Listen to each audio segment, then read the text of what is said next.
Hey everyone, I'm Megyn Kelly. Welcome to the Megyn Kelly Show. There are a lot of new headlines today involving the FBI search at Mar-a-Lago. The main one being new details on what was reportedly found in the boxes. Also, I want to tell you, I recently read one of the smartest takes yet on what is likely to happen as a result of this whole thing by a lawyer who has served as legal counsel in all three branches of government.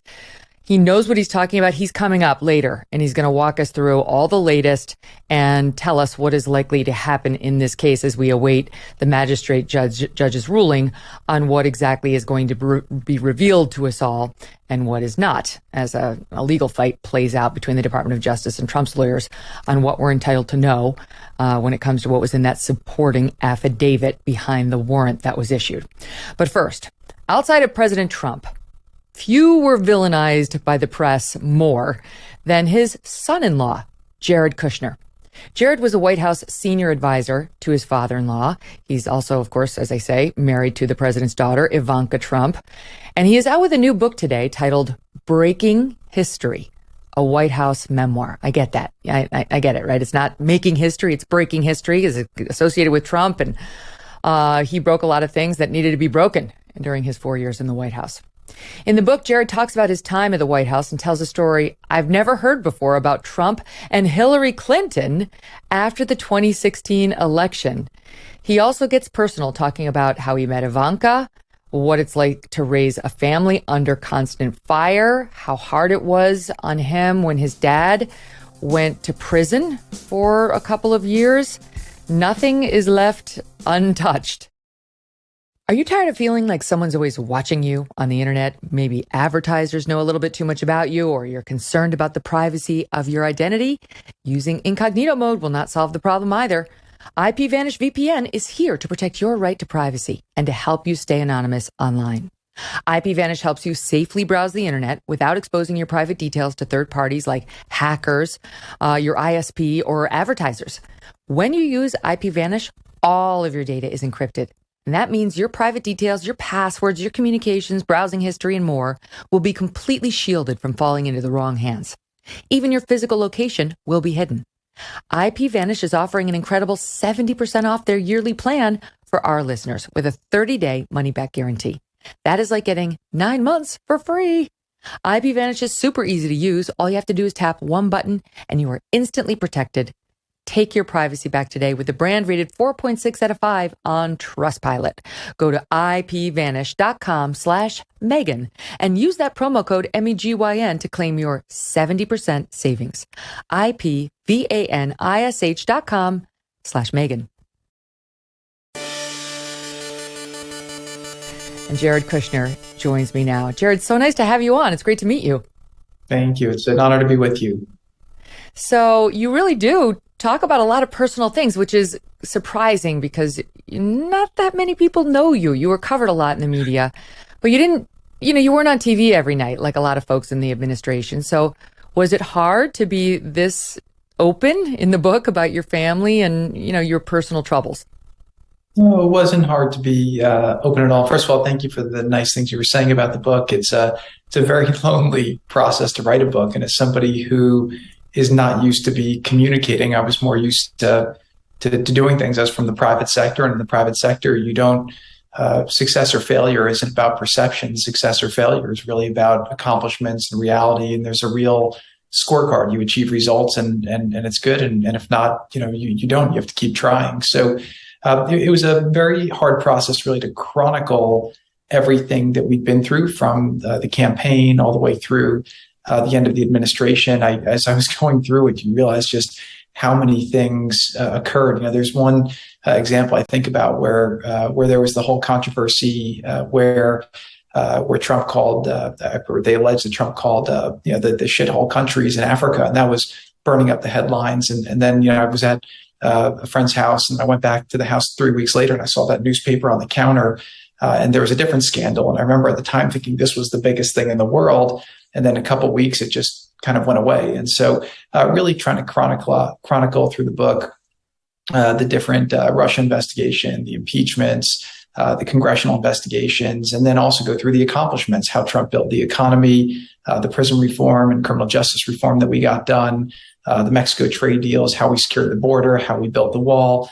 And then really a lot of the work through the pandemic with Operation Warp Speed and the vaccine in 10 months, and really all the work in the Middle East that we were able to do that everyone thought would be not successful, but ultimately led to the Abraham Accords, which was 6 historic peace deals, which has changed the world. So there was a lot of ground to cover, and I tried to weave it in so that it was read very fast and give the readers the same intensity while they're reading it that we felt while we were experiencing it. But it's accurate. I felt like the media did not, either they didn't try very hard or they didn't have the right access, but they really misjudged a lot of what was happening in the White House. And I think that this gives people hopefully a very fair-minded and just honest perspective on what we went through, what we learned, where we got things wrong, where we got things right. But for you people are being who are so nice. I'm sorry. You are being so nice to say the media misjudged what was happening in the White House. I mean, you know as well as I do that the media, more than any group, suffers from Trump derangement syndrome, truly sees him as evil, devoted themselves to bringing down his presidency. Every reporter, every blogger on the left suddenly consider themselves a mini Woodward and Bernstein and saw everything he did through a negative lens, conspiratorial lens, and interpreted every motivation as truly out for evil. I mean, that really explains the coverage. When you understand that's their mindset, that explains the coverage. So you're being very nice to a group of people who has been very unkind to you and your family. But I'll give you the counter of that. And maybe it's my optimism, but because they went so crazy so early, I think we just stopped trying to cater to them and stop caring what they think, what they're going to say. And that freed us up to really take on a lot of power. So most White Houses will say we have one priority. Trump totally changed the metabolism of government. We were taking everything on at once. And that's what led to, I think, so many disruptive policies and results that other politicians were not able to achieve. Then the din got so loud. It's like a child who's angry you're not paying attention to him when he's throwing his tantrum, right? So Trump wasn't paying attention, or, you're saying sort of you just decided to pursue policy. And then we got 2 impeachments. We got Russiagate. Now we're on a federal raid of his home. It's like Glenn Close in Fatal Attraction. I'm not going to be ignored, Don. That's the media and your father-in-law. Yeah, it's been an interesting relationship that they've had. And the truth is, I think he wanted them to understand, and he was also the most accessible president that you've ever had to the media. He answered more questions. He liked engaging with them, but he also bypassed them and went directly to the people. And so it was an interesting dynamic. But again, I never believed in information asymmetry as much as I did. But then, I talk about this in the book, how, we go to Washington, we have this improbable campaign in 2016. We're all, outsiders coming to the system. We really, pull it off. A bunch of things went our way. President Trump did an amazing job campaigning. And we get there and you're expecting to be fairness. And then they hit us at the get-go with the Russia investigation, where they were alleging that we colluded with Russia. And for me, I used to get calls from my mom who was concerned and say, are the things they're saying about you true? Chuck Schumer, who my parents knew very well, and they were in the same circle on the Upper East Side. He was telling people that I was going to go to jail and be arrested, and he was absolutely certain. And then you'd see Adam Schiff on television promising people that there was indisputable evidence that he'd seen. And I'm sitting there saying, we didn't collude with anybody. And then I'm seeing the New York Times and CNN and the Washington Post, parrot these leaks that they're getting from intel sources, or I don't know who the hell they were getting from. But, every time they would write it, it became the biggest thing, and then people would cover it. And it turned out to all be a bunch of bullshit. So it was an interesting environment to work in, but you learn a lot about the world, and a lot of these institutions that are mythical, tend to just be, pretty either rotten or they never were what they were, but they're definitely not today the institutions that people have thought that they were. Yeah. What is that like now, to have been inside that washing machine and to know what's true and what's not? There are those of us on the outside who believed we knew what the truth was, or disbelieved the media because we already had a healthy skepticism. But being inside the washing machine, getting, pulled and tugged and washed around, knowing that these things are untrue, but they're citing national security sources, right, which are supposed to be inviolate, unchallengeable. How does that leave you when it's all said and done? Like, how does that leave you looking at those institutions? So I never used that description before, but I think it's actually pretty apt from my experience of being in a washing machine. But I think that if you take, a couple steps back and you try to go to 10,000 feet, you'll see that the Trump candidacy and then the Trump presidency, I never saw it as about left versus right. I saw it as about outside versus in. And I think that Trump truly didn't represent the donor class. He didn't represent the career politicians. And people saw him as an existential threat. And again, I was in, an echo chamber on the Upper East Side, and you were also in a media echo chamber. And I was hearing from all my people that, Trump was going to lose, and I was risking my reputation by helping him. But as I traveled the country with him, I remember going to Springfield, Illinois, where he says, come see one of my rallies. And so it was my father-in-law. I always respected him. And so I went to see, because I wanted to see for my own eyes what was happening in the country and why the polls were defying what what I would call elite people were saying. And so I go to the rally, and Trump gets up there and he starts talking about issues that, like a Common Core or trade deals and protectionist trade policies to keep jobs in America, which my friends on the Upper East Side were saying were the wrong policies, but the people in the crowd were loving it. And it just made me realize that you have to find your truths for yourself. You have to explore more. And Trump represented these people against the career politicians. And Washington, for 30 years, you were either part of the Clinton clan or the Bush clan, and that really represented. And people just came to feel like they were not representing them. And so when Trump came in, he didn't play by their rules, and he brought an outsider's approach to Washington. And so this book, in a nutshell, what it shows is somebody who's not from the Washington establishment, normal person getting thrown in a pretty abnormal world, and really trying to understand how Washington works, what drives people, where they resist, and then how do you ultimately get things done? Because it is an amazing system, and we did get a ton of things done.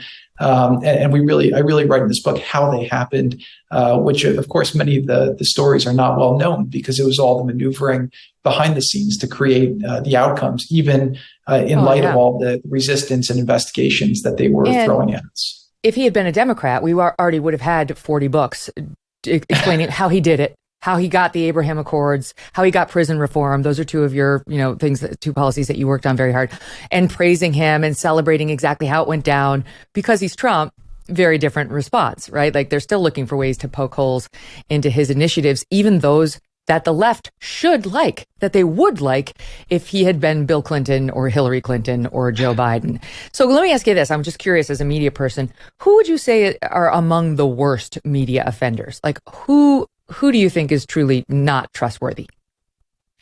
I'll be honest. I know this may sound a little strange. I didn't pay that much attention to the media. I didn't do a lot of interviews, even with the media. I thought that was supportive and got it. And I didn't spend too much time being angry about the media that was not supportive. I just felt like at the end of the day, it didn't matter. I remember during the campaign, Trump called me one morning about a New York Times story that was alleging him of some crazy thing. And he says, "Can you believe?" I said, "Look, if the New York Times mattered, you'd be at 1%, but they don't. They speak to a very small subset of the people." And as I learned, it's a big country. People get their news in different ways, and I just didn't think it mattered that much. But wait. If the media doesn't matter, the accomplishments. If they don't matter, then how did Trump lose? I mean, how? You don't think, like the suppression of the Hunter Biden story, for example, like they definitely had a hand in driving down Trump's enthusiasm, driving up Joe Biden's enthusiasm. Yeah, but I think the more apt question is that if they matter, then how did he get 75 million votes from people when 98% of the media was saying how bad he was? I mean, that's one of the great mysteries in the country. I mean, people are a lot smarter than the media think. And that was one of my great lessons also with Trump. I said in the book that the three rules from Trump that I learned from the 2016 campaign, which were not intuitive to me beforehand, was number one is controversy elevates message. Number two is when you're right, you double down and you fight. And number three, which I saw with him, but I think it does apply more in today's world, is don't apologize. I think that, we're kind of in a post-apology world where people take up an apology as an admonition of guilt, and then they just, cancel or hit you even harder for it. But, when Trump would say something about illegal immigration, maybe he didn't say it the way people wanted, but then the media would make the point they thought they had him. And then he would fight back because he said, "Look, I didn't say anything wrong." I write about a scene in the book how Ivanka and Hope, after his initial announcement speech, brought him an op-ed and said, "Let's put this in the New York Times. This explains that you're against illegal immigration, but you're for legal immigration." And he says, "I didn't see anything wrong. They want me to apologize. They want me to play by their rules. Tell them to go screw themselves." And the more they did that, people then took the controversy and they'd have a discussion at their table and they say, "Look, Trump's right about stuff." And so I think that he was able to get his message across. And I think that the strength of his policies were very good. But I also think he got a lot of votes because he delivered results, right? And you can't, no matter what the media says, you had the wealth gap shrinking in 2019 for the first time. Wages were rising. Inflation was low. The world was at peace. I mean, there was no, gas prices were low. And he was fighting for America. He was delivering his promises. So I think people are a lot smarter than the media think. So what happened? What happened in 2020 then? In 2020, I think that COVID, I think that COVID did two things. One is it created a lot of uncertainty for people who were feeling really good. Again, Trump was in 2009, right before COVID, had the highest poll numbers he ever had. It was right after the phony impeachment. He was growing with all the minority voters. He was growing with Hispanic voters. I think his numbers with Black voters were in the 20s. And people were seeing that he kept his promises. But again, our economy was rocking, and Trump was doing a great job. I think COVID created a lot of uncertainty for people. And I think even more than that, the Democrats, the 2016 campaign was about, I think, social media, getting out our vote, using technology to help us figure out how to outmaneuver the other side. I think that the 2020 election was a legal election where they basically used a whole bunch of legal maneuvers and different tactics to find ways to impact the outcome of an election in a way that that trifled with a lot of traditions of voting that people are used to, and created a lot of custody issues and a lot of issues that created more uncertainty, and people had distrust before the election. In the 2016 election, a lot of the Democrats were challenging the election then, but the way that they changed all the rules and procedures in 2020 created a lot of confusion for people and a lot of distrust in the system. You don't think the media blew up COVID coverage and aggressively fear-mongered because they knew and believed that it would hurt Trump? Oh, they absolutely did. That was the first issue in 4 years that they were able to get him on, because it was one of these issues where it was, heads you lose, tails we win, right? So if he were to, be more restrictive, then they would be running up on the screens 30 million Americans unemployed, which really was something that Trump was carrying as a big burden. There's one scene in the book I write about where he basically is screaming at, Dr. Fauci and saying, look, I'm done with these lockdowns. You said we needed to do this in order to, get the medical supplies and get ourselves ready to deal with the virus. We've got what we've got. We're ready to deal with it now, but I'm not going to oversee the funeral of the greatest country in the world. And then, so when he would focus on the health and the care too much, they would say, well, he's causing unemployment. Then he would focus on loosening up the restrictions in order to allow people to make their own choices. They would say, oh, he's killing people. And it really was. It's such a big country that all they had to do was find one example. There's one example I write about in the book, how we saw on CNN nurses in the hospital in I think Brooklyn who were saying they didn't have enough K95 masks in order to get through. And so literally what we did is I was checking around. It wasn't a widespread problem. It was a localized problem. But CNN was creating this fear by putting these nurses on TV. So I called the head of the New York Health System, said, how many masks do you need for the next month in order to make your situation solved? And he gave me a number. I said, okay, you're going to have them there tomorrow. And so we had to go and figure out how to put out every single ember of the fire. And we pulled off miracle after miracle during COVID to really rise to the occasion. But again, the media loved celebrating it because it was an issue they could use to attack Trump. Yeah, they were openly gleeful that they now had something that was affecting literally everyone in the country and that they could effectively blame it on him. That's what they were doing. Question for you before we move on from the election, and I don't want to spend a lot of time on this, but Peter Baker, the New York Times, had a report that you do not agree with your father-in-law that this was a stolen election, that he in fact won the 2020 election. Is that true? So I think that there's different words, right? What I believe, I can only say what I believe is that, and I just said this before, is that it was an election in which a lot of the traditions that we're used to were trifled. It was a very sloppy election in how it was conducted. I think it was a very close election. Even with that, I think the final tally was 44,000 votes, basically in 3 states, that determined the outcome. But I think that there's a lot that they could be doing better to make sure that it was a much cleaner election. Well, I agree with all that. I don't actually think that's even that controversial. Look what they did in Pennsylvania and the mail-in votes and all that, but it's different. What he's arguing is different, as you know. So do you agree that it was actively stolen by unlawful means and illicit means and things like voting machines and so on, that as he and his lawyers have alleged? So I think there's a whole bunch of different approaches that different people have taken and different theories. Look, I accept the fact that Joe Biden's president. I think he's been an absolutely awful president. I think you look at what's happening now in Russia with the war, which never would have happened under Trump. You look at what's happening with China being aggressive right now. I mean, that never would have happened under Trump. So I think what's happening is just awful, and it really is heartbroken. But for me, I'm always looking more into the future than in the past. Well, I get you. But to be frank, that sounds like a dodge. It sounds like you don't want to upset your father-in-law and say something that he does not like it when people say, which is he lost and it wasn't stolen. So will you say that? Like I said, what I'll say is that I believe it was a very sloppy election. I think that there's a lot of issues that I think if litigated differently may have had different insights into them. But I think it is what it is, and it's in the past. And so, okay. So Peter Baker's wrong. Matters, to be honest. Peter Baker's report is untrue. I don't recall exactly what Peter wrote. So just that you don't agree with your father-in-law's stolen election claims. No, I think that what he wrote was that my at least from what I recall, was that my advice was, let's focus on the future and what's done is done, and let's figure out how to make yourself somebody who can be fighting for the issues you did. I mean, he was a phenomenal president, and I write about that extensively in the book. The job he did with the economy, the job he did. I get all that. I know, and that's what most Republicans would like Trump to talk about, right? Like that's the frustration of those who love Trump, but see that his focus on 2020 is undermining 2024 for him.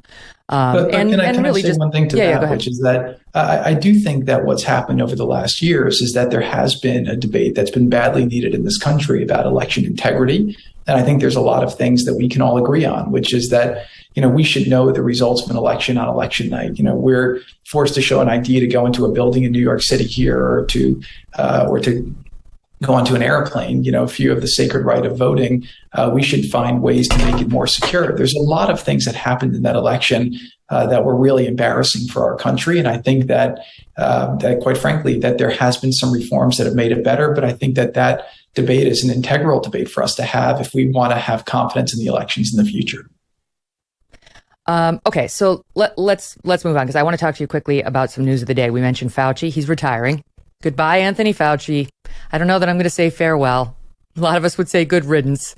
And you write in the book a very interesting story about him, which explains a lot. You write about how he once told Trump, and you were privy to it, my advice in situations like this is that we should make people feel as bad as possible. Side note, check. We want to explain the worst possible scenario. If it comes true, we were right. If it doesn't, then we did a better job than people expected. I mean, to me, it's just further confirmation, Jared. This guy is an operator. He's an operator. He's not some impartial, above-it-all scientist. So off he goes. The science is leaving the National Institute of Health. And what do you think his legacy will be? I don't know. Like I said, he occupies a lot more space in other people's minds than he does in mine. I think that it was interesting to work with him. That scene that you depict in the book, I thought was fascinating, where he was giving if you were just taking those two people together and one person was saying, let's manage expectations that we can exceed them, and the other person saying, no, we have to, show strong leadership so that we can get out of this and hold our economy and hold people's spirits together during this big challenge. You wouldn't have been sure which one was the politician and which one was the doctor trying to help people through. But look, the thing that was the most frustrating for people who worked with him on the task force is that he would, he was supposedly the expert on infectious diseases. I'd been there for a very long time, and then he'd be in all the meetings. One of the big challenges we had was testing. I write about this in the book, about how we got involved to try to ramp it up, and we were going to roll out these testing in all these different locations. We came up with this idea, which bureaucrats wouldn't have done, to basically go to CVS, Walgreens, Walmart, all the big American companies that are in all the different communities stepped up and agreed to do it. They weren't asking for liability waivers. And then they come in and say, well, we have a problem. We only have 1.3 million swabs in the country right now, which basically meant instead of going to 400 locations, we can only go to 37. And so our biggest constraint on ramping the testing wasn't imagination, it wasn't money, it was really just gravity. We had to create, more effectively Q-tips. And so we used the DPA to really scale that manufacturing, and we were doing it as fast as we could. And we were scaling, at pretty rapidly. And then Fauci goes on television, and instead of saying, well, this is what we're doing, and he says, we're just not there yet on testing. And everyone's like, wait, what are you, a sportscaster, or are you part of the team? You're in every meeting. If you have better ideas, tell us what they should be. But constantly we were being undercut. And there was another story that I write about where he was in my office and we were going through something, and his phone's on the table and it rings, and it shows up Jim Acosta on the phone. And so we were trying to figure out who in the White House was giving Acosta all this information from CNN saying that we were disorganized. And it became pretty clear that he was that there was just a lot going on that was complicated. So Fauci and Jim Acosta are talking, and maybe Fauci's your leaker to CNN. It's unbelievable. I mean, look, we're going to have a lot more to say about Fauci later in the show and later this week, I'm sure. But when you think about school closings, when you think about the harm done to children, he's squarely to blame. And I'll tell you, as a mother of young children, I don't forgive him. I know you've got 4 young ones yourself. I don't forgive him. I think he's the one who was responsible, and he never took responsibility. In fact, all he's doing now is bragging about the Fauci effect, which is allegedly people going to medical school because they believe in truth. I'm sorry, Jared. No. Yeah, it's complicated. But that's also why we made the decision when we left Washington to go to Florida. I mean, New York was like Pompeii. The restaurants were closed. All of our friends who could left. And we said, let's go to Florida. It's a land of freedom. The schools are open. We'll put our kids in school. And, we came really because of that. But we've now just fallen in love with the lifestyle. I mean, it's an amazing environment. You've got incredible people. But a lot of these places that followed the doctrine of what they were saying and really made it a political issue to many degree. I think they really harmed the children and did things that have had long-term impacts on their communities. Yeah. All right. So you say you like Florida. There's a great governor down there by the name of Ron DeSantis, who they talk about a lot as a possible GOP contender in 2024, right after they talk about Donald Trump. Trump's crushing DeSantis in every, straw poll at CPAC and so on. But he's the next name that gets mentioned. So what do you think Donald Trump is likely to do in 2024? Will he likely run? And if he doesn't, could you get behind DeSantis? So I like Ron. I worked very, very closely with him on the COVID response. Florida was a place. He was very well organized. He had his statistics under control. He had real data. He was pretty good operationally. But I do think that a lot of people who support Ron support Trump first. And again, obviously, President Trump has not made an announcement on what he would do. But I think DeSantis would have a very tough time challenging him. You do. And so do you think your father-in-law is likely to be first in line? I know you're not going to make an announcement. Well, what's your guess about what Trump does? It's not even me making an announcement. It's just, with Trump, this is part of what frustrated other world leaders and frustrated so many people is that, he keeps his optionality, he keeps flexibility, and he's open to changing his mind. I think his flexibility is a strategic asset, not a liability. But again, especially when dealing with China, they always knew exactly how presidents thought, how our process worked, and he kept them off balance because we'd go into a meeting and we weren't even sure what decision he would make. But that's how businessmen think, and that's how Trump thinks. And I know it's something he's been thinking about. It's been really bothering him seeing the way that he gave them a really strong economy and a peaceful world, and now we have rapid inflation. And wars in Europe, and China's being provocative, and they're running to Iran, and on their knees to try to make a deal. And so I know it's bothering him, and what he'll decide to do ultimately will be up to him. So, but we'll see. I await like you to know what his decision will be and when he will. There's a great story in the book about Trump and a meeting with the Chinese leader, and Trump just sort of revealing something that was whispered to him in his ear about our military dealings in Syria, and how the Chinese leader, she just completely reacted like, oh my God, he's sharing information with me. But I love it because it is sort of part of Trump being so unpredictable that these leaders never knew what they'd get or how far they should push him. And, we didn't have a Russian invasion of Ukraine under President Trump, and we didn't have quite the saber rattling that we're seeing now in quite a few places. It's just something for people to consider. All right, stand by. I got to squeeze in a quick break and much, much more with Jared Kushner right after this break. Don't go away. Samantha from Arcadia, California is raving about Genucel's transformative results. She says, I love Genucel plant stem cell therapy. I've used it all over my face, under my eyes, and it cleared up the dry flakiness and even reduced my forehead lines. Someone even asked if I had work done. Nope, just Genucel. Genucel has sold over 1 million products to women and men across this country. Fine lines, forehead wrinkles, dark spots, sagging jawlines, even those annoying bags and puffiness, gone. Without risky procedures. And with its immediate effects product, there are guaranteed results in as little as 12 hours, or you get your money back. Now, during Genucel's summer blowout, every most popular package, all their best products, is over 65% off. Plus, you get a complimentary gift set with your order. Go to Genucel.com/MK60, Genucel.com/MK60. Order today and you will get their summer essential, the dark spot corrector, absolutely free. Genucel.com/MK60. That's GENUCEL.com/MK60. So, Jared, let's spend a minute on the raid at Mar-a-Lago, which continues to make news now. Now, the New York Times has been reporting steadily that there was national security information, that there was classified information in these boxes. There was a report last night that potentially as many as 300 documents were classified in some way, again, by the New York Times. Without getting into the substance of whether all that is true, it's going to play out. Let me ask you the big question. Do you believe that he is going to be indicted by this Department of Justice?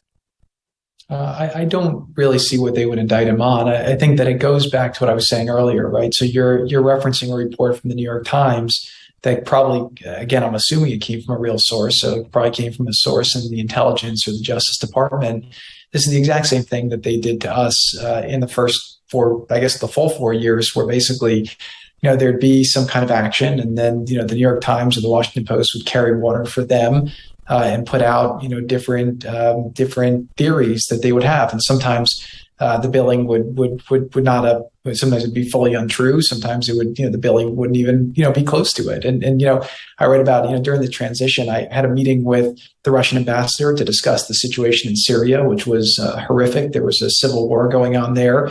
About 500,000 civilians were killed because of, I think, bad foreign policy by the American government. And then you had ISIS had a caliphate the size of Ohio, where they were beheading journalists and killing Christians, and there was threats to the homeland. So we wanted to meet with the Russians to discuss what should we be doing about it. America had been in retreat, so Russia was more there. So I met with General Flynn at the time, who was the incoming national security advisor. I think 20-30 year veteran of the military and intelligence and all different areas. And then, we read a couple months later that they leaked to the Washington Post that we requested a secret back channel with the Russians. And then for a whole weekend, you had people, going crazy on CNN, calling it treason, saying all kinds of crazy things. And then it turns out, once I testified for, I think about maybe 15 or 16 hours between the House, the Senate, and the special counsel, said, okay, it turns out it's just nothing, nothing to do here. So I think you have to be very, very careful, putting a lot of stock into what the leaks are that comes out of them. I think that they have shown for 6 years that they've been persecuting Trump. He's an outsider. I think they see him as a threat. They promised first he was a Russian agent, and they spent 2 years saying he was going to leave because of that. And then they tried to impeach him for investigating corruption in Ukraine, where there was, abundant corruption. And then now it just seems like they keep trying to find new things to get him on. And I'm sure if this one doesn't work, they'll probably find him for jaywalking or a traffic ticket. But they're being very aggressive to do it. And it's very disheartening to me. One of the issues I spent a lot of time on was criminal justice reform, because I don't have a lot of confidence that prosecutors left unchecked, will always make the right decisions. A lot of them are ambitious or politically motivated.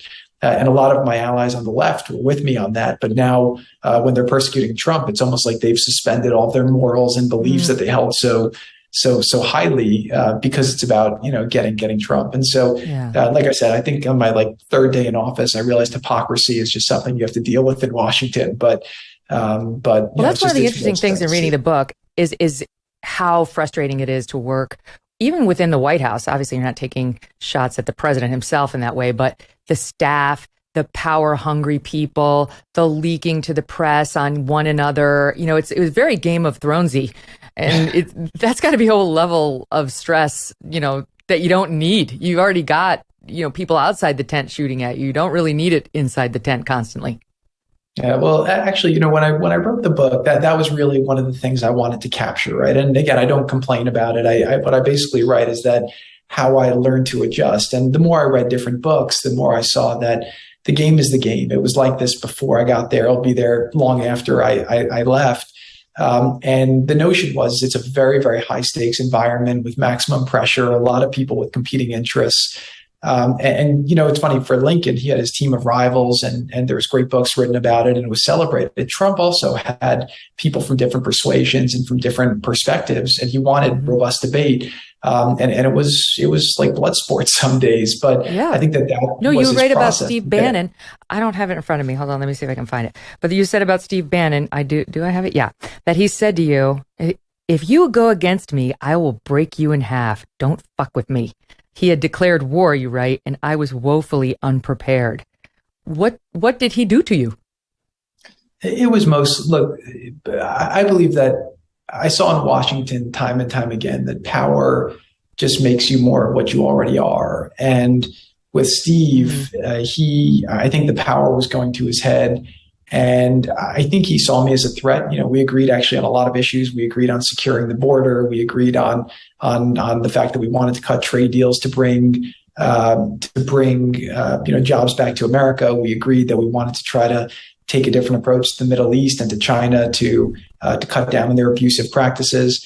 But I think for him, he just saw me as a threat, and so he started leaking on me. And I would get constant calls from people. I mean, the same accusations would come every 15 minutes to a different reporter. But Steve was a master at that. Again, he was a very tough competitor in the White House. He was a great ally. We were on the campaign, but again, it created a very hostile environment for me and others. And fortunately, the president made the decision because I think it was just too tough to get things done while we were there. He was very focused on fighting with inside the Republican Party. When once you're in power, you have to come together as a team and realize that the parties aren't ubiquitous, right? They're both collections of different tribes. And when you're in power, you have to bring your tribes together in order to get things passed through the system that our founders created. And so it was very complicated. But I really try in the book to give people the feeling of what it's like to be in that environment. And to know, especially as an outsider who's used to working in the corporate world, how you get things done in Washington. It feels awful. It makes me certain in my decision not to run for office or actually work for anybody who's achieved what your father-in-law did. Back on the subject of the Trump raid, I got to ask you to weigh in on this. Mary Trump, who's like all over the media as if she knows anything. Mary Trump thinks you're the mole. So does Michael Cohen, by the way. They think that you're the mole down at Mar-a-Lago, calling the DOJ to say Trump didn't turn over all of his documents. Do you care to reply to that? Yeah. So first of all, it's absolutely not true categorically in every way. But I think that that's more a statement of kind of the sad state of the media, where the more outlandish, especially if it includes me, then the media will write about it and create headlines. And Mary. So I think that, Mary and Michael figured out. Chris Christie used to use that all the time to get, relevance for his books, that he could sell more than like 300 copies. He would make up these crazy things about me, but the media rewards that behavior. And so they publish it, but absolutely not true. I don't even think she said she thought it was the case. She thought it could be the case. And so I read the article. I was like, this is the craziest thing I've ever seen. But for whatever reason, the media thought it was worth covering. Of course, because as I said in the intro, you're probably second most demonized right after Trump. And you'd think that they'd like you. You used to be a Democrat. You were a lifelong Democrat. You were by far not the most partisan person in the White House. You'd think they'd say, all right, we could work with him. We could work with Ivanka. But no, for a bunch of different reasons, you had to be demonized as well. I mean, that's a whole different psychological discussion. But money, good looks, access to power, sort of slow and steady wins the day. That they don't like that. They want somebody who feeds the trough, continues leaking to them and giving them all good stories that they're going to get hits on. Anyway, couple things I want to get to. Also, Megyn, when I was there, I wasn't there to play the game. I wasn't trying to save political capital or, tell, bullshit somebody to their face and then go do something else. I was there to get things done. And that's really what I think the story in the book is just the race against the clock, where you only have so many time. It's a time duration game, and you have to use every minute possible to try to get as many things done. So my biggest criticism in the beginning was that I was taking on too many things and too many hard things. I was saying, well, why, if I'm giving up my career and my business and I'm spending time away from my family to do this, what am I going to take on a few things and easy things, like, try to make big difference. And again, I'm very gratified. I left government without a single regret of not having spent all my time trying to accomplish. There's things I wish I could have accomplished as well, but I put a lot of points on the board, and I'm very, very proud of the work we did. Here, I got to read you. In the process, I'm okay with that. I've got to read you just this, forgive me, this one excerpt from this review of the book by the Times, which, to your credit, they hate. Breaking History, again, is the name of the book. Dwight Garner says it's soulless, Jared. He says it's soulless, and he says, okay, Kushner looks like a mannequin, which is interesting because that's what they said about Melania when Trump was running, which is, I thought, very sexist. So perhaps they aren't sexist. Perhaps they're doing this equal opportunity. And he writes like one, and peculiarly selective in his appraisal of Donald Trump's term in office. Here's what they're really mad about. Kushner almost entirely ignores the chaos, the alienation of allies, the breaking of laws and norms, the flirtations with dictators, the comprehensive loss of America's moral leadership, and so on ad infinitum, to speak about boyish tinkering, the mechanic, with issues he was interested in. Why didn't you write that book?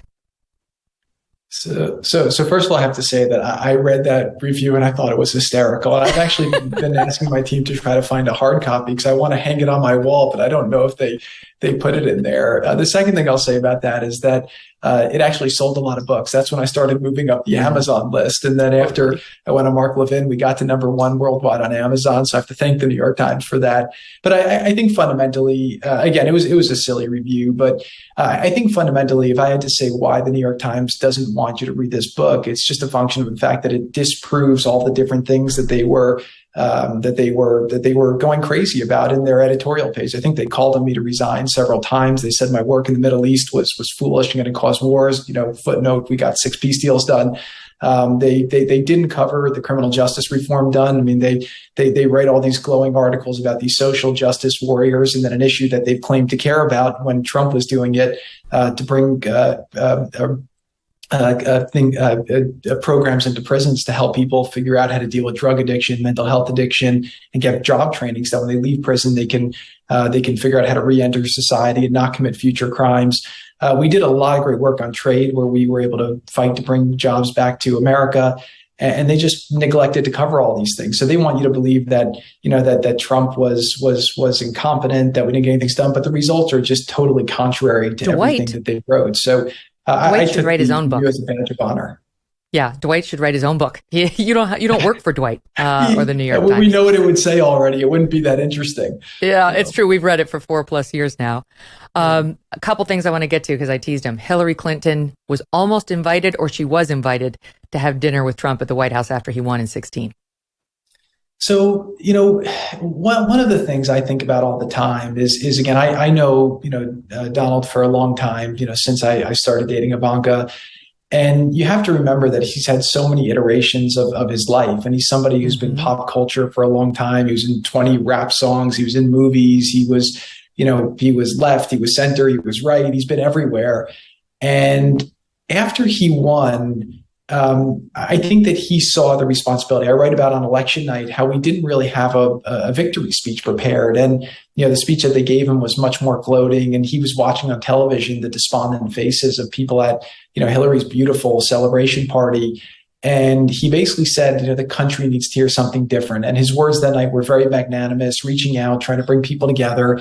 And in the weeks after the election, he really felt a responsibility of saying, how can I unite the country after such a divisive time under Obama and a fairly divisive campaign where he was, called terrible names. And so he really was carrying that. He at the time, Chelsea Clinton, her husband, Mark, were friends of Ivanka and I. We knew them socially in New York. And so he asked Ivanka to reach out to Hillary. He knew Hillary and Bill well for many years, and said, look, let's get to dinner. Let's get together for dinner, and let's try to bury the hatchet and figure out how to, show everyone that we want to put the country first. And then Ivanka relayed the message. And then I think a couple days later, Jill Stein came out saying she was going to challenge the election because the election was illegitimate and she wanted to do a recount.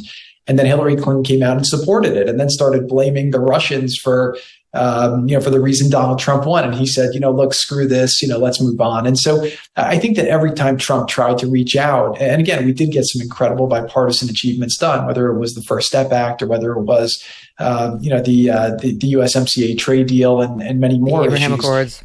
They just attacked him viciously. They were investigating him during the campaign. Then they have the whole situation during the transition where they're leaking information about the Steele dossier, which turned out to be total crap. Lying about it. No, I know. I mean, nobody has to make the case about what Hillary did to Donald. It's just interesting that he was sort of willing to let things go for a while there and bury the hatchet. And instead, the hatchet got buried in him by her over and over and over, and dinner was not to be. Well, one thing I'll just say about him, and this is where I think people misunderstand him, and something that I wish people saw more often, was that he's always willing to meet with his enemies. And I think that if you're against him and you want to get things done, like I would see so many people who were friends of mine from the left who would, be sending out tweets or virtue signaling or trying to promote how much they hate Trump more than the next person, maybe because that was what they needed to do socially. But the people who wanted to get things done, actually, they said, let me take a little bit of risk. Let me show up to the White House. And that always happens. So you look at like Van Jones, who's a big Trump critic. He was called Uncle Tom because he came to the White House. People like John Lewis and Cory Booker were criticizing him for working with the White House at the time on criminal justice reform, which was an issue that they cared about. And Van ended up delivering. He took some personal risk. Kim Kardashian, she was very heavily criticized for coming to the White House to meet with the president because there was a case in her heart that she felt she could make an impact on, which was Alice Johnson's case. And Kim researced it meticulously. We spent 7 months going through it. And we've done all that. We've had Alice on the show. It's an amazing story. It's one of my favorite interviews. People should go back and listen to it. Everybody loves it. Bipartisan love for Alice Marie Johnson. I only have a couple minutes left, so I got to ask you this, because we haven't done a lot of personal stuff. You met Ivanka. So 10 years before Trump won, you were dealing, and people can read the book if they want to know what happened to your dad. The whole story's laid out in there. But you're dealing with your dad having gone to prison for a couple of years. You meet Ivanka Trump, 2007. You fall in love. You're playing backgammon in coffee shops, which is kind of cute. And you're getting more serious. And Donald Trump wasn't president, but he was very well known. He was a very successful businessman. So you go in to meet with him. And there was a funny exchange in which a very famous football player was referenced. Can you tell us that story? Sure. Well, before that, actually, the funnier part was, Ivanka was starting the process of converting to Judaism, and we'd been studying for many months, but we wanted to tell her father. And so when I told him, Ivanka, is going to start the process of converting, he looked at me and said, well, why can't you convert? Why does she have to convert? And I said, well, that's actually a very good question, but we've been studying and this is the way we want to do it. And this is how we want to, raise our family. This is what we're gonna do. And he says, that's great. He says, I've been in New York real estate forever. I think most people think I'm Jewish anyway. All my friends are Jewish. This is great. And even for all the people, who've made up all these crazy claims of, him being anti-Semitic or promoting it, he's been very, very tolerant and respectful of me and of his grandchildren, of the family. And he's done incredible things as president to combat anti-Semitism. But then after he says, look, Ivanka's in a great place in her life right now where a lot of people want to take her out, and Tom Brady's a friend, and he'd want to take her out, and I said, well, if I was her, I'd go with Tom Brady, and he looks at me and says, yeah, I know. And so it was a very funny exchange, but he loves his daughter, and he's been an amazing father-in-law and a lot of fun to be with, and we've had some incredible adventures. Well, listen, Tom Brady's doing pretty well, but so are you. Doing investment now, and that's a whole other story, but running an investment firm and living in Florida and enjoying the weather and enjoying the freedom of that state. Final question, because I got to go. If Trump were to run again and to win, would you be open to going back to Washington and serving? So that's a lot of hypotheticals, but right now I'm loving the time I get to have with my kids, getting to know them again and spend the time, and I'm loving being in the private sector. It was an absolute honor to serve the country. I'm very, very proud of all the things I got done. But if you read the book, you'll see all the challenges that came with it. And it really would have to be all the right conditions to be willing to do that again. But but right now I'm loving my life, and I feel very, very blessed to have had the experience, very proud of all the things we did, but really enjoying my current life. You've accomplished a lot for 41 years old. It's hard to believe. Jared, all the best to you and good luck with this. I think it's a great read. I think our audience will really enjoy it. Great. Thank you very much. A pleasure to be with you. Likewise. Again, the book is called Breaking History. It's out today. Coming up, much more on the Trump raid and the new details that I've just broken about it. We're going to have Bryan Dean Wright, and he's a former CIA officer, and we're going to have a lawyer who's very well steeped in these issues. Don't go away. Like many of us, I am eating healthier these days, and that is why I love good olive oil. You got to have good olive oil. And by good, I mean fresh. Olive oil packs the most flavor and the healthiest nutrients when it's fresh from the farm. And that is the problem with supermarket olive oils. They're not fresh. They can sit on the shelf for months, growing stale. That is why I love, and I do mean I love, my olive oil direct from small, award-winning farms thanks to a guy named TJ Robinson, also known as the olive oil hunter.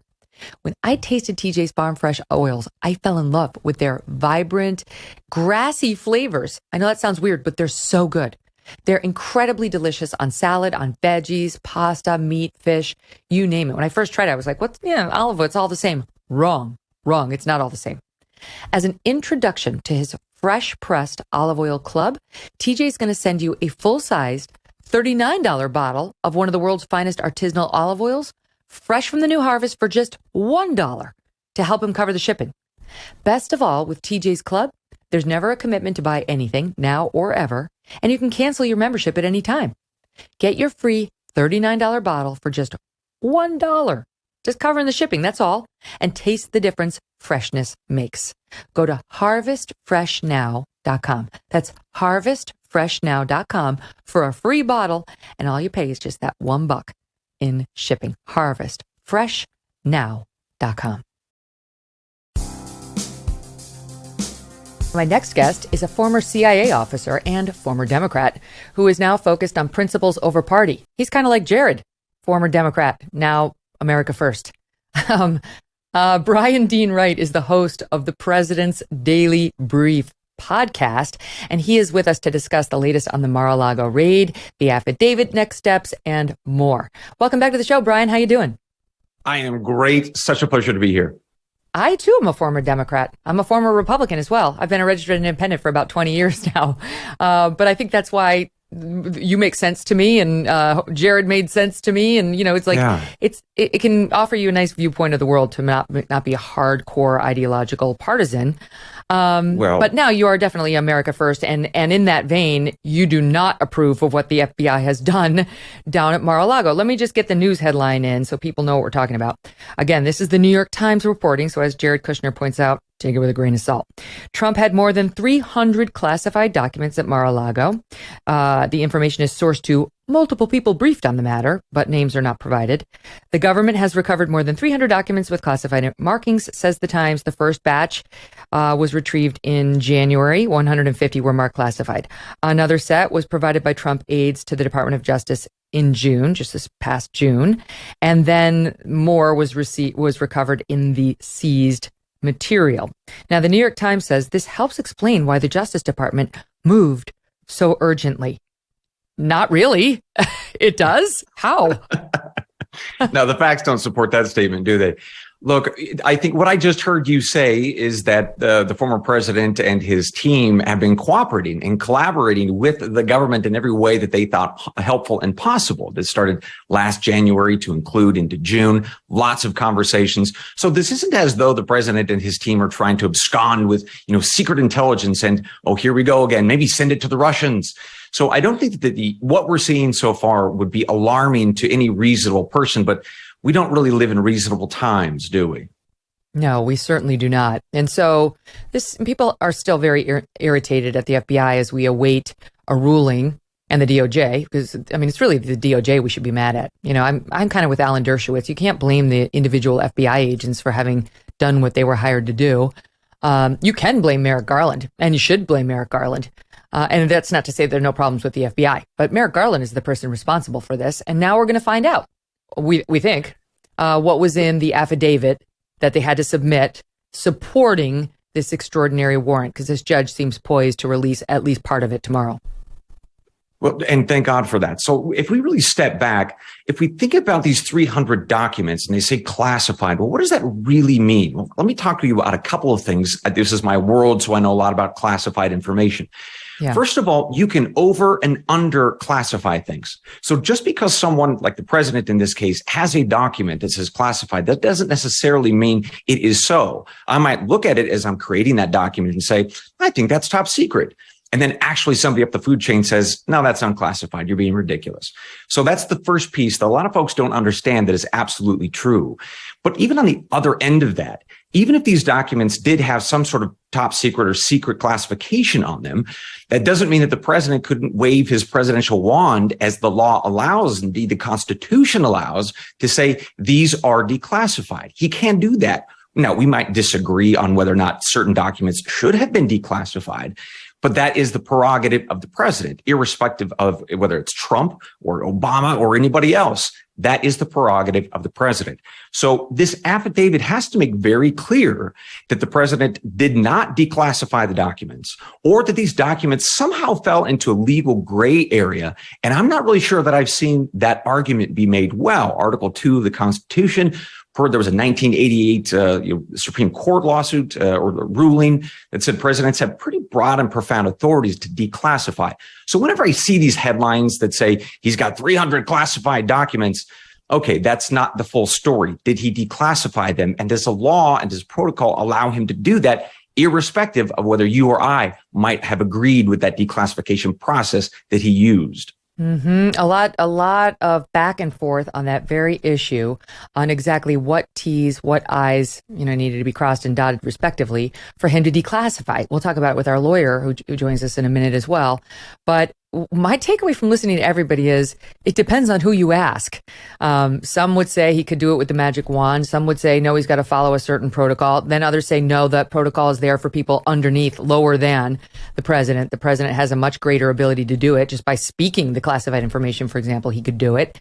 So it's unclear to me sitting here today how a court would rule on it, though I'm going to guess this Supreme Court would probably be pretty permissive of presidential authority. Right. We don't know, but this has been, even if you take those classified documents out of it, the DOJ is pissed. The DOJ is basically saying you had no right to the non-classified documents. You stole them. They belong to the people. And, that could be true, that those documents technically belong to us because the president's documents belong to the people. But that doesn't speak to the remedy that was employed here. Amen. So if we are looking at precedent, what have other presidents prior to this one been treated by, the Department of Justice, the Records Administration? So what are those protocols? What does that history look like? And if President Trump is being treated differently, well, that begs the question, why? And again, in this case, it looks as though from all reasonable accounts, even the Department of Justice is saying, yes, the Trump folks have been helpful. They've been working with us. We just decided to engage in this particular remedy for reasons that, well, let's see what the affidavit has to say. But it's not real clear here. So I'm not convinced the facts don't, at this point, suggest that there's an issue or a problem. But really, for me, and I think a lot of other folks who work in the intelligence community have still friends like me in the intelligence community, we have concerns about the level of trust, right? Because Trump and his team can say whatever they want, but we would like to defer to the Department of Justice and the FBI and some of our colleagues who are still FBI agents. We want to say, hey, they are probably right here because we should trust them. We should trust their counsel. But what we have seen over the past 5 years is that's just not true. Mm-hmm. We can't, unfortunately, trust. There's just been too many cases of it. The Department of Justice, their Inspector General, pointed to James Comey and his leaking, saying that he set a dangerous example for the 36,000 employees at the FBI for purposely leaking information that shouldn't have been, all for partisan purposes. You take that, and Megyn, one of the other things that I will never forget is when Chuck Schumer was on TV and had that interview where he was asked, hey, is it wise for President Trump to criticize the FBI and the CIA? And he said, boy, they have 6 ways Sunday to get back at you. So if we are hearing that from people like Chuck Schumer, that's literally what he said, one of the leaders of this country, certainly of his party, saying that the FBI and the CIA have the ability, and indeed they use it to target people, not because the law says so, but rather they have been angered by we say the president. Well, that's outrageous. Yeah, we should be concerned about that. My goodness, if that's the culture of this country, holy smokes, we got bigger problems than these 300 documents in Mar-a-Lago, for Pete's sake. Yeah. And you may not know it's the FBI. It may be the IRS that calls you up and says, guess what? I'm one of the new 86,000 auditors, and I'm coming for you because a phone call was made. Who knows? They're smart enough in some cases not to put their fingerprints on it. But the thing about Merrick Garland, you raise a good point. Do we have reason to trust him? Has he been a straight shooter? Okay, well, let's look at what he did last week when he came out and he tried to play holier than thou. You know, some stuff is not disclosable, and I'm just going to give a very, very brief statement, and then immediately leaks to the New York Times and the Washington Post about, you know, the behind the scenes rationale alleged in nuclear secrets. Okay, what does that mean? We have no idea what he means by that. The most incendiary term he could drop, and the lapdogs in the media print it, and then everybody's like, holy shit, Trump has the nuclear codes unlocked in Melania's underwear drawer. Right. So like exactly as planned. And then just take a step back a year, not even a year ago, where, remember, he was calling the parents the domestic terrorists, Merrick Garland agreeing with that alleged school board representation that said, oh, they're domestic terrorists. So he said, okay, we're going to investigate them as domestic terrorists. And then finally he got called into a hearing and said, where are you getting that from? Like, what's your basis for suggesting the FBI has any role at these school board meetings? And he was forced to admit it was based on, you know, these alleged reports that he got from this school board that had, we went through them point by point. My entire team looked at every single incident, and literally it was like the guy refused to wear his mask when told to wear his mask. The one guy yelled at the meeting and spoke beyond the point where his time was up. I mean, it was, there was like one where it got somewhat dicey with an altercation. All the rest were these small, petty. And so I don't trust him. I don't trust him not to overinflate, not to exaggerate when it suits his political purposes. And look, it's not just an opinion, right? So you just laid out a lot of very thoughtful and good examples of a degree of politicization, if not weaponization, of the Department of Justice and the FBI based on partisan realities or preferences, right? So this isn't an opinion issue. There is a long book and record. Let me add one more. You know, recently, obviously, the Roe v. Wade decision came down, very, very controversial. But in the weeks leading up to it, there were, of course, all the protests out in front of the houses. And of course, that was violation of the law. And Merrick Garland and the FBI and the Department of Justice didn't protect those individuals, didn't act in an aggressive or thoughtful way per what the law allowed. And so I think a lot of people ask, well, why not? Why aren't you protecting what some people might say are the conservative justices? And would you perhaps have a different sort of view if they were the more liberal justices? So there are lots of examples, some big, some small, but you put them together, and no longer are we talking about an opinion about the Department of Justice and the FBI becoming politicized. In fact, these are the facts, and that's what's frightening. We all know the answer to that. You're telling me, okay, Ketanji Brown Jackson takes her seat on the U.S. Supreme Court. She's been sworn in now, and she gets protesters outside of her house night and day with children at home. There is zero chance the FBI would ignore that. Zero. Correct. And we all know it. It's what leads to the frustration and distrust. And we would want the FBI to shut that down, just as we wanted them to shut it down when it was Kavanaugh and it was Alito and it was all the conservatives. And you're bringing up this really important point, which is, what happens when the FBI loses the trust of the American people? Well, we naturally say, tear it down, destroy it, get rid of it, restart it, do something with it. But there are a lot of threats in this country and this world that the FBI needs to take a part of. It needs to be investigating, needs to help solve. I mean, I'm a national security guy. China is a big one for me. The FBI, we know, starts an investigation of the Chinese related entities once every 12 hours in this country, 365 days a year. So we need the FBI engaged and involved in these kinds of efforts to keep our adversaries at bay, to keep us safe. But when we start, lacking in trust, the calls to disband the FBI, which I actually agree with because it's become so, politicized, well, then we start losing the ability to keep the country safe. So the stakes here are really big. This is not just about Trump or the documents at Mar-a-Lago. This is about being able to keep the nation safe. And right now, the FBI and the DOJ are putting this country at risk because of their own partisan politics. I mean, I'm old enough to remember when we had an ISIS threat every other day in this country, and these Muslim extremists were, randomly attacking us in various pockets of the country. And the FBI was extremely valuable, and we relied on them. And it's one of the reasons why a lot of people who were very pro-national security had a soft spot for the FBI. it's hard for me to stomach even the notion of disbanding them, especially because I realize we've got some examples of some bad things they've done and some bad agents, Peter Strzok and his little girlfriend. And, Comey was a nightmare, as it turned out. And look what they did against Trump when the Russiagate and all the nonsense and the allegations, the affidavits. But that doesn't mean the rank and file is partisan or bent on anything other than law enforcement. And so I get uncomfortable with talks of disbandment. I don't think that's a solution. I get it. And I think it's fair because it does feel, and indeed it is very extreme. But the assumption here, if we're going to keep it, is two things. One, you have different leadership that acknowledge that there's a problem. And second, you have good oversight. Your congressional folks at both the House and the Senate provide that deep dive oversight along with the Department of Justice's own Inspector General. So you have all three of those folks working very collectively saying there's a problem. We have to fix it. The culture here, there's something wrong with it. But unless you have all those pieces and you only continue to have more examples of this weaponization and the politicization stuff, well, then you start asking yourself, well, how do you fix it? If the people in charge, the people providing oversight are not willing to fix it, what's the solution? And that's when you start leaning into some of the more radical solutions like disbanding. It doesn't mean you get rid of the actual work they do. You farm it out to other organizations because that one just doesn't work anymore. What magical organization is not going to have any political bias in it? Well, it's the degree to which each organization has it and whether or not you can create oversight over each of them. I hear the point that so long as you have the power, so that you could have people abuse it. But I think until you have a change of authority and until you have a different oversight and within the Department of Justice, a different degree of that investigation and making sure that people aren't doing bad things, I don't know what the other response is. Okay, but I don't know how you fix it. How is this one on the FBI? How is this one not on the DOJ?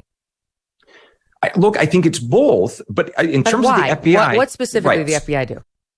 So this affidavit was obviously based on some degree of investigation. So the question is trust. Do you trust that investigation and the analysis of when those FBI agents, well before the latest raid, before they were down talking to the Trump team, when they were asking questions, looking in the locker room, as it were, of where the material was being held, they asked them to put the lock on the door. Mm-hmm. Who was that individual? Do we know whether or not they had a degree of bias? Because we have seen that on an individual level. We've seen that repeatedly in the FBI. So I hear the point that on a big level, the DOJ's, Garland and others take responsibility. Christopher Wray, the head of the FBI, but we have seen in cases that FBI agents, the FBI agents though do engage in falsifying evidence and submitting it to judges. We've seen that. We started with Carter Page. Carter Page is a great example. Yeah. Right. So it's not true that there is no issue amongst the rank and file. I mean, I will tell you, I still have friends within the FBI. This isn't just Brian throwing an arrow because I want to, say silly things. I have friends who know it and see it, that this politicization issue is real. And they're angry by it because they understand it's their life's blood and work that they have spent years. So they are frustrated and upset. And we know this, today that there are whistleblowers talking to different people in Congress from the FBI about this issue, that politics are influencing investigations. So it makes you wonder, Brian. Yeah, I was going to say, it makes you wonder. You remember the CIA recruiting video that had I have two moms and I'm a lesbian too. And I'm, I don't know, however many boxes on the LGBTQ plus whatever spirit they wanted to check. Remember that recruiting ad? She said she had a mental illness. That was one of them. So she was a Latina. She was a millennial. Yes, there was a big long list. Yeah, I can't keep all my ads straight because there are some that recruited for the military. There's some that recruited for the CIA. In any instance, one gets the impression they might be screening for the wrong shit. Do you have two moms? You do? You're in. They forget to ask about political bias. Would you go after your political enemy if ordered to do so by a politically corrupt boss? Yes? Yeah. Walk this way as long as you're a Democrat. Well, I will tell you that, again, I have friends in the agency, and what they have told me is for the past 5, certainly 10 years since I left in 2015-16, that they are seeing an increasing number of people who go to the CIA, work there, want to stay there, not because of mission, not because they want to protect the country, but because they want to express their truth or be involved in right. So it's that language. I have heard that from people still inside saying that they hear that at meetings. So when we start drifting in that direction, we have just lost it. We have absolutely lost it.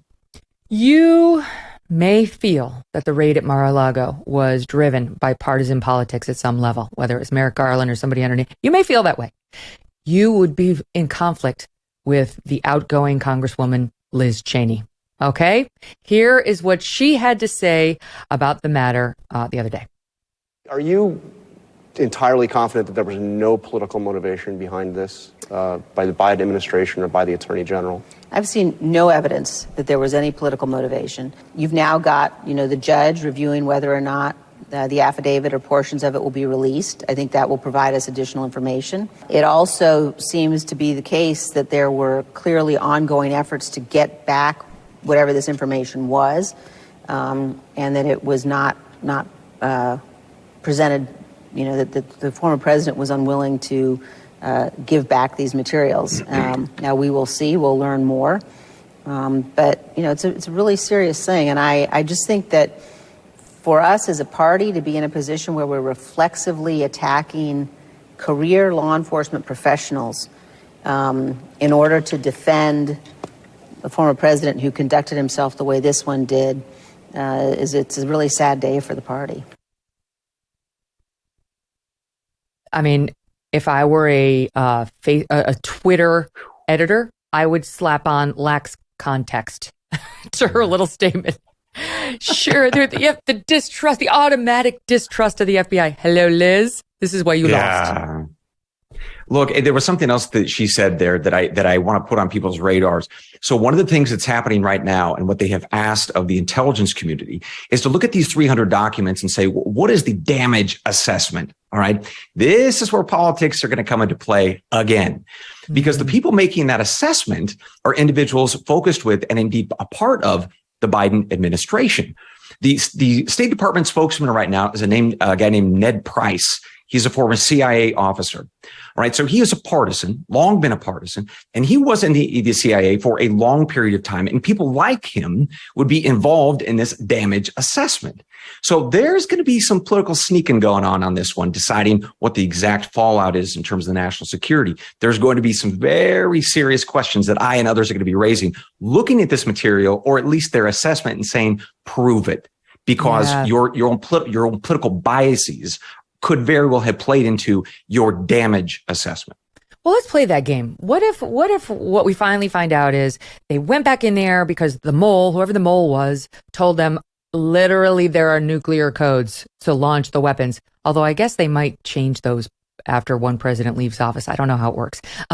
Yes. In any event, the nuclear codes are sitting in Melania's closet, unprotected, unlocked. Okay. What in that circumstance should a Merrick Garland do?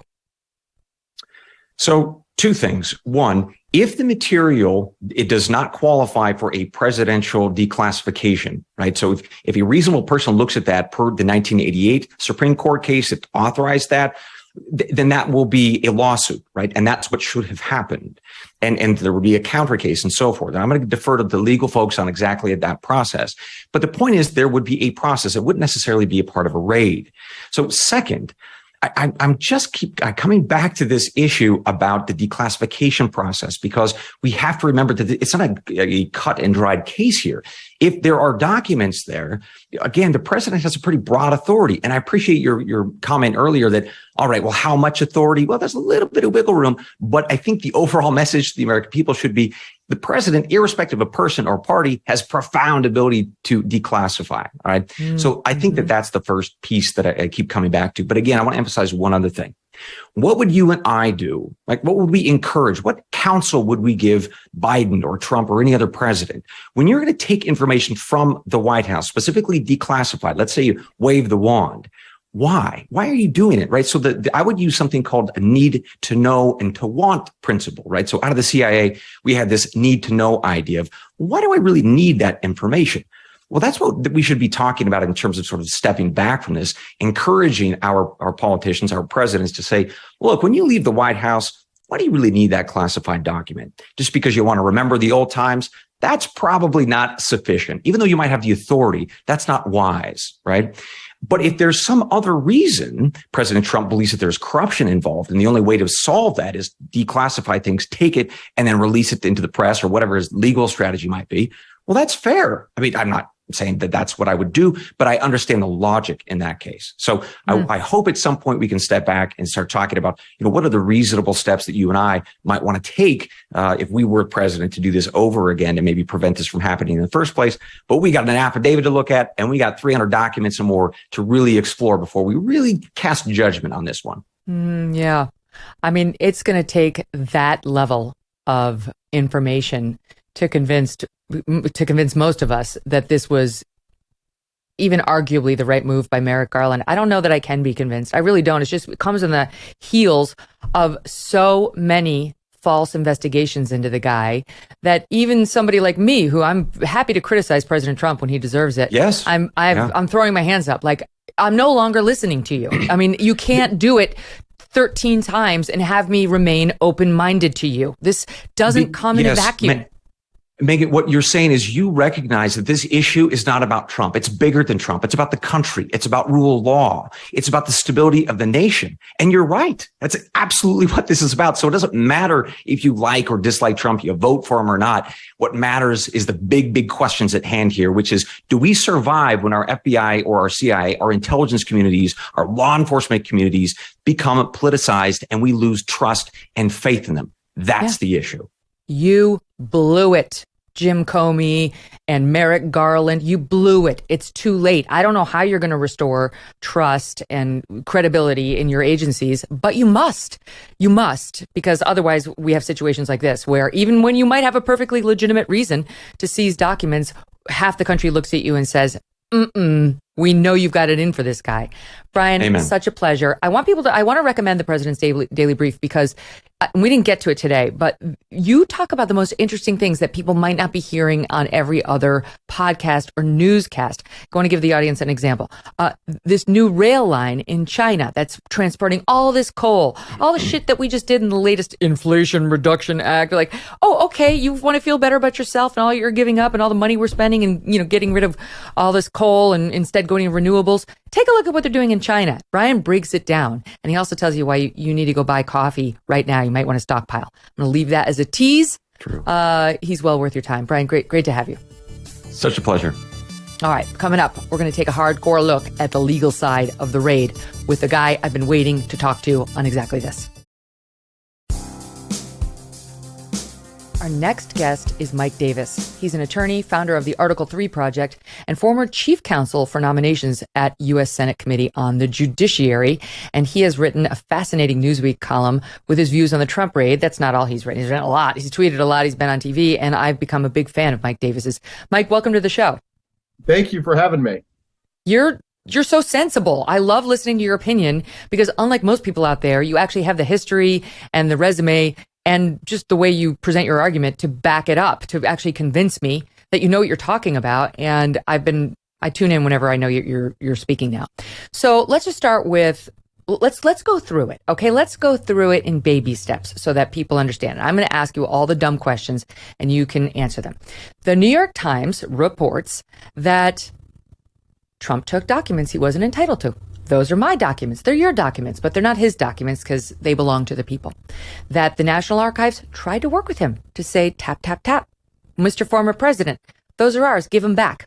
And that Trump said, okay, here are these boxes. But he kept boxes he shouldn't have kept. He knew enough that he had to turn them over, but he didn't. He kept another collection of them at Mar-a-Lago. And then they got wind of that. And they sent lawyers down to Mar-a-Lago. And they saw classified documents, by the way, in the documents he turned over. And that's when they opened up a grand jury and they said, he's not being honest. He said he gave us these 15 and that's all, but we know there's more. The grand jury issues a subpoena saying, give us the rest of the documents. Well, maybe he did, maybe he didn't, but they have a meeting in June. And Trump puts up his lawyers and his lawyers sign a sworn declaration under oath, they claim, saying, we gave you all the documents and we certainly gave you all the classified documents. Bye. And then poor Merrick Garland, thinking, finally, I've washed my hands of the evil Trump and this document drama, gets a call from a mole inside Mar-a-Lago or who's been near Mar-a-Lago saying, he lied. I saw them. Check the safe. Check the room. There's more. And they say, we have no choice. He's not above the law. He doesn't get to keep the documents, just like Bill Clinton didn't get to keep the furniture. Get your asses down there, FBI. We're going to get you a warrant, which is the next step up from a subpoena, and you get the people's property because we may be vulnerable when it comes to national security. Plus, he just doesn't own this stuff. And so he's not allowed to keep it. Rule of law applies to everyone, even former presidents. Done. That's what is wrong with the Merrick Garland's procedure as reported by the New York Times. Well, it sounds like a good political narrative, but it was an unprecedented, unnecessary, and unlawful home raid on a former president of the United States who also happens to be Merrick Garland's chief political rival the boss of Merrick Garland's chief political rival for the 2024 presidential election. I think we need to step back, Megyn, to remember two key legal issues here. Number one, the president of the United States has the absolute constitutional authority as commander-in-chief to declassify any record he wants, for any reason he wants, in any manner he wants. And that is confirmed by a 1988 Supreme Court case, Department of the Navy versus Egan's. And number two, the president of the United States has the absolute sole, as the judge said, statutory authority under the Presidential Records Act to make personal any presidential record he wants. So if President Trump took records with him out of the White House to Mar-a-Lago when he was president, they are declassified by his actions. He also has separate declassification memos, like on January 19th, declassifying the Mar-a-Lago, or excuse me, the Crossfire Hurricane records before he went to Mar-a-Lago when he left the presidency on the 20th. So he has the constitutional power to declassify, and he has the statutory power under the Presidential Records Act to say, these are my records. This is my love note with the North Korean dictator. This is not a government record, and I'm taking it with me. Or if they're photocopies of records that he's declassified, he can say that this is my personal copy. And that's confirmed by a 2012 opinion by an Obama-appointed district court judge in D.C. There was a lawsuit by Tom Fitton and Judicial Watch versus Bill Clinton. Bill Clinton took recordings or tapes from his presidency that should have been presidential records, and the Obama-appointed judge says, no, he can make these personal. He has the sole authority under the statute. So what's left? If you look at the face of this unprecedented, unnecessary, and unlawful warrant, you have the Espionage Act violation on there that Trump could not have violated, because I just said the president has the constitutional power to declassify. And you also have this destruction, alteration, theft of government property, which is legally impossible because under the Presidential Records Act, he could take a personal copy. The third charge was obstruction. Well, how, as a matter of law, how can you legally obstruct investigations into non-crimes that the Justice Department has no right to investigate in the first place? So this is a political fishing expedition. It's a charade. And my theory is, if you look at item number 2 on that inventory, that from the Justice Department of what they raided and took from Mar-a-Lago, number 2 is this leather-bound book of documents. And I think that those are the Crossfire Hurricane documents that Trump declassified on January 19th before he left on the 20th. And I think that is terrifying to the Biden, Obama, Hillary, FBI, Intel regimes, because I think President Trump has the goods, declassified goods, that shows about the Russian collusion mess. Oh, so interesting, and so much in there. Okay, so jumping back to, let's table classified for right now. Let's spend a minute on not classified, but not technically his, technically ours, because we the people, and you know, they're presidential records really are records of the people. You're saying if they are copies, he can take them. But what if there are originals in there? If there are originals, do you concede he wasn't entitled to take them? Under this 2012 Obama judge opinion with Judicial Watch versus Clinton, the president has the sole statutory authority under the Presidential Records Act to determine whether something is a personal record that belongs to him, like Clinton's audio tapes that were in his sock drawer, or a presidential record that goes to the bureaucrats at the National Archives. They're cataloged, and then they're almost certainly sent back to the former president to put in his library. That's what this comes down to, right? Even if it's an original, he's okay. He has the power under the statute to make personal any record he wants, according to this 2012 District of Columbia District Court decision by an Obama-appointed judge. Mm-hmm. Now, there's a difference of opinion over what he needs to do to wave that wand. Like my pals over at National Review, I think it was Jim Garrity and Andy McCarthy were disagreeing over that opinion, saying, it may or may not, hasn't been put to the test yet. It was not totally clear that it would totally exonerate Trump in this instance. Do you think it's unclear? I don't think it's unclear at all, and I'll read you the language from the 1988 Supreme Court decision. The president, after all, is the commander-in-chief of the Army and Navy of the United States. His authority to classify and control access to information bearing on national security and to determine whether, well, that part's irrelevant. It says it flows primarily from this constitutional investment of power in the president and exists quite apart from any explicit congressional grant, meaning the Espionage Act, any other act dealing with classified materials, any regulation, those apply to everyone else on the planet except for the current president of the United States, right? So that those apply to the Secretary of State, the former president of the United States, anyone who has access to classified material except for the president of the United States, because he has the inherent constitutional power as commander-in-chief to declassify and classify anything he wants. Now, he says, I had a standing order that documents I took with me. I think this is how it was phrased. Forgive me if that's not correct. But basically, I had a standing order that documents I took with me would be declassified. And John Bolton comes out, of course, he's become an antagonist to the president, but he comes out and says, I knew of no such order. And he said, that's almost certainly a lie. And you got all these former Trump officials saying, I didn't know about it. I didn't know about such an order. What do you make of that? So President Trump can literally wave a magic wand and declassify anything he wants when he was president. And let me give you an example. In 2012, President Obama, in March of 2012, President Obama was meeting with the president of Russia, one of Vladimir's puppet presidents before Vladimir went back. Medvedev.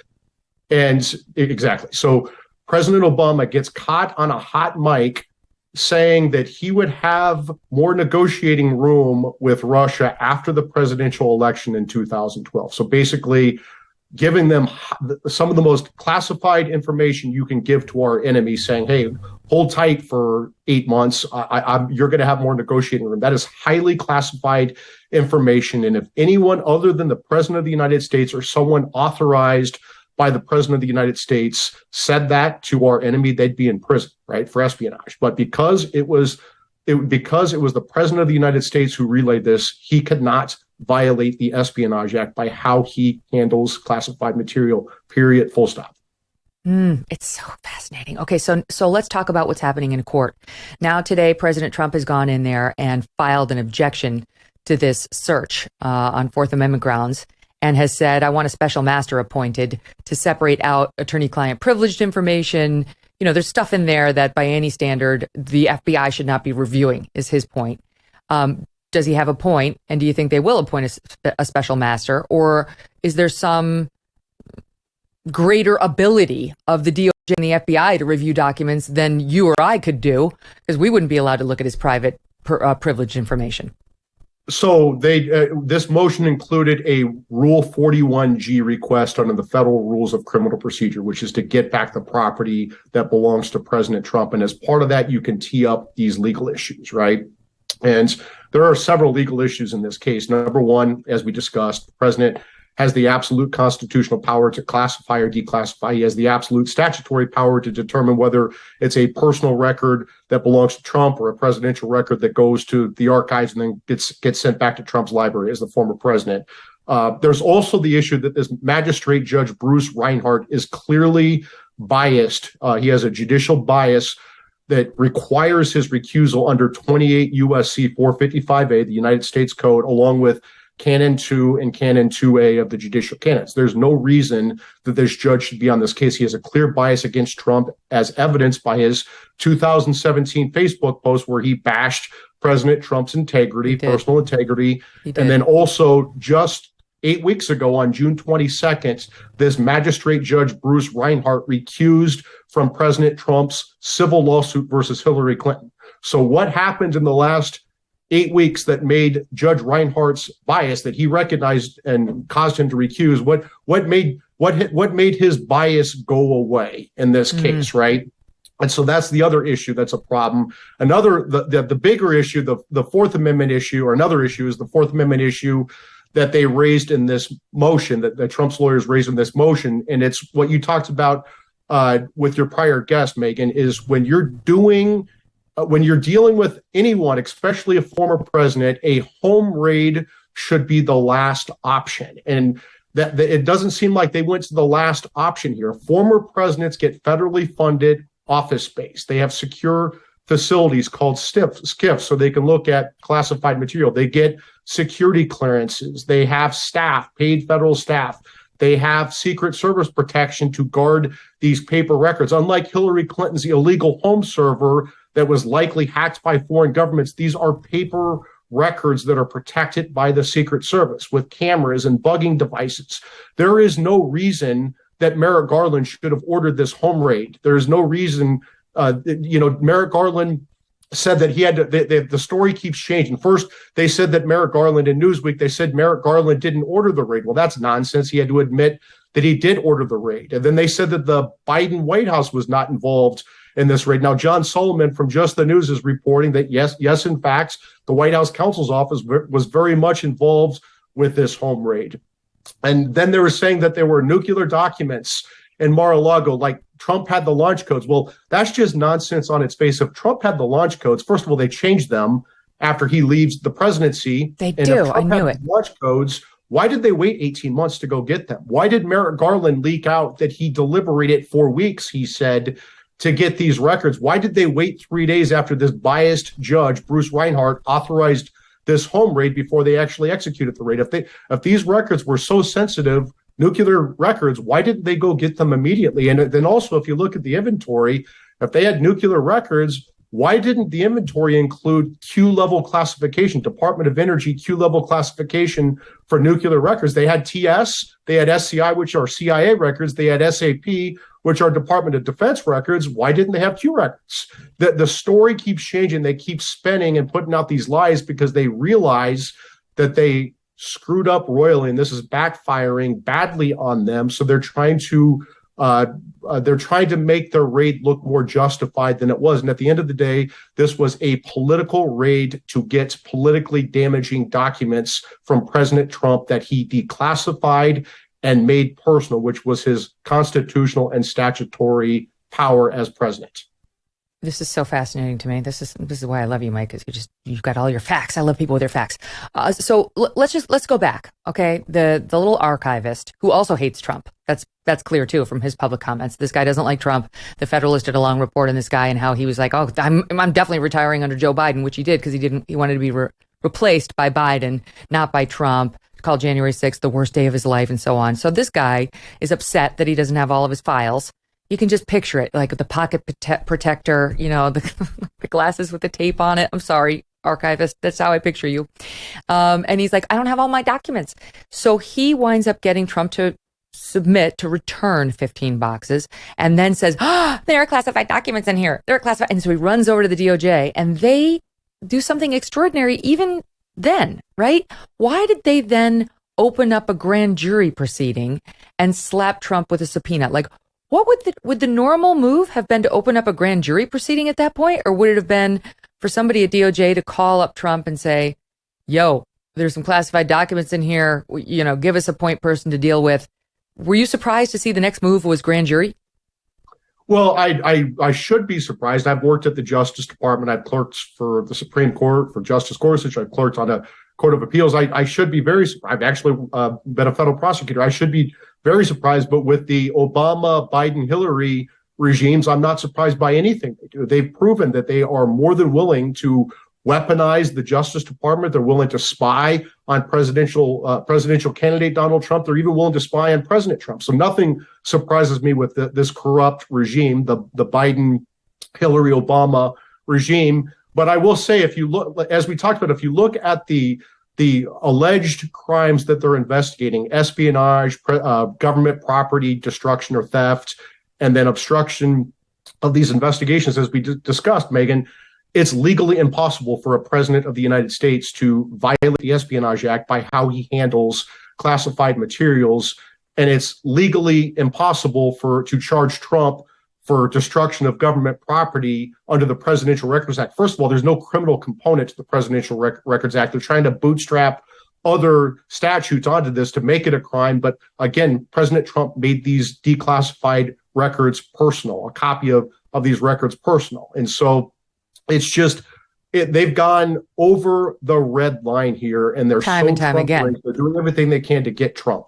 Okay, so they open up the grand jury proceeding, they get a subpoena, they hit Trump with the subpoena, and then they get more boxes. They go down there in June, they have a meeting, and this is where they claim they have the moral high ground. You know, it reaches its peak because they claim that one of the Trump lawyers submitted an affidavit or a declaration, a sworn testimony in paper, saying, we gave you everything. You've got it all. And then the mole comes out and says, it's a lie. You've been lied to by the lawyers. And they hit Trump with a subpoena for videotape of Mar-a-Lago. And this is when, you know, they needed their smelling salts because they saw randos, according to them, according to the New York Times, running around Mar-a-Lago near these precious secrets. And they called up Mar-a-Lago and Trump's team and said, put a damn padlock, an extra one on the door. And Trump's team said, okay. But they're basically saying, because a lawyer lied to us under oath, what choice did we have but to go nuclear, pardon the pun, and get a warrant, which of course is far more serious than a subpoena. And that's why we had to do it. We've been lied to by lawyers under oath. We were out of options. That's just, you just don't know. These are leaks that are coming out of this investigation. They're improper leaks. But what did the affidavit actually say? That Trump didn't have classified records? Well, he didn't. He declassified them, right? So that's number one. And if in order to charge someone with an 18 USC 1001 violation, they have to intend to lie, right? It can't just be that they made a mistake and they thought they sent in an affidavit that was correct. Then it ended up not being correct because there was another box in, you know, Melania's underwear drawer that they didn't realize. I mean, you have to show that the lawyer actually knew that they were making a false statement in order to charge them with 18 USC 1001. So short on time, but do you believe they're going to indict Donald Trump? I think that was their intent going into this thing, but I think they've seen the tremendous blowback on this thing. Look, they know that they know that Trump's going to win the nomination, and they've actually helped solidify Trump winning the nomination by doing this raid. His poll numbers have gone up by 12 points. They know that Biden can't run again because he's demented and he's not going to be able to run again. So who do they have left? Kamala? So they know that President Trump has a very serious, very real chance of becoming the president again. And I think they're doing everything they can to stop this. And this is desperate. This is a desperate move on their part, and it backfired badly. So we'll see. I think they want to indict him, but there will be a huge backlash by the American people because I think people see that this is unjust. Bill Clinton took $190,000 worth of furniture out of the White House, and they didn't get an FBI raid. Hillary Clinton had a home server that got hacked by foreign governments, no raid. But we're gonna find every way we can to get a former President Trump because he's Trump. Mm-hmm. Quick question on a technicality. Does it matter that Trump is a former president, right? Like some people have been saying, if he didn't declassify all this stuff before he left the White House, then he's in trouble. Well, so only the current president has the classification authority under the Constitution, but under the Presidential Records Act, it contemplates that former presidents have classified materials. There's a very good piece in the Wall Street Journal on this. I think it was yesterday by Rifkin, and people should read that. It talks about this exact issue, that it doesn't matter whether Trump had classified or unclassified under the statute, under the Presidential Records Act, because the Presidential Records Act contemplates that he has these records, but he absolutely declassified these records. We saw this in his January 19th declassification order on Crossfire Hurricane and other records, and he declassified them by his actions, just like President Obama declassified in 2012, when he told the Russian president some of the most highly classified information. 10 seconds or less. If they were to charge him, would it be in D.C.? Would he face a D.C. jury, or could it possibly be in Florida? They would try to get it in D.C. because they know it's a Trump deranged. D.C. is like 95% Democrat, and they know that they'd get a good judge and they'd get a good D.C. circuit. At the end of the day, the Supreme Court would have to step in and reverse. And I even think Democrat appointed justices like Justice Kagan know that they would have to step in, because this is bigger than Trump. This is about the presidency and his presidential powers. Yeah. Oh, gosh, Mike, so great to hear your POV. Thank you for coming on and sharing your insights with us, and I hope you'll come back. I will. Thank you. Coming up tomorrow, we've got Dan Wooten back to talk about Meghan Markle's new podcast. Don't miss that.